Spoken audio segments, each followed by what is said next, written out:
ഒറ്റപ്പാലം പാലപ്പുറത്ത് വീട്ടിൽ മോഷണശ്രമം. പാലപ്പുറം കൊട്ടാരപ്പാട്ട് ശ്രീനിവാസന്റെ വീട്ടിലാണ് മോഷണശ്രമം നടന്നത്.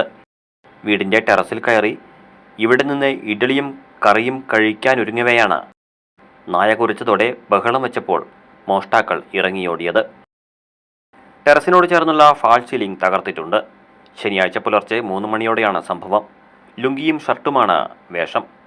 പരിചിതനായ ആളെപ്പോലെ വീടിന്റെ ഗേറ്റ് തുറന്നെത്തിയയാൾ സമീപത്തുണ്ടായിരുന്ന കോണി കയറി 2ാം നിലയ്ക്ക് മുകളിലെ ടെറസിലെത്തി ഇവിടെ ഇഡ്ഡലിയും കറിയും തുറന്നുവെച്ചു.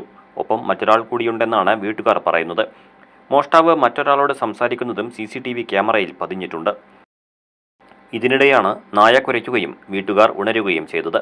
ബഹളം വെച്ചതോടെ ഇയാൾ ഇറങ്ങി ഓടുകയായിരുന്നു. ടെറസെന്ന് കരുതി കാൽവെച്ചപ്പോഴാകാം കോൺക്രീറ്റിനോട് ചേർന്ന ഫാൾ സീലിംഗ് തകർന്നത്. CCTV ക്യാമറകളിലെ ദൃശ്യങ്ങൾ പരിശോധിക്കുമ്പോൾ നേരത്തെ തന്നെ സ്ഥലം നോക്കിവെച്ചിട്ടുണ്ടോയെന്ന് സംശയിക്കുന്നതായും വീട്ടുകാർ പറയുന്നു. ഇവരുടെ പരാതിയുടെ അടിസ്ഥാനത്തിൽ ഒറ്റപ്പാലം പോലീസ് സ്ഥലത്തെത്തി അന്വേഷണം തുടങ്ങി.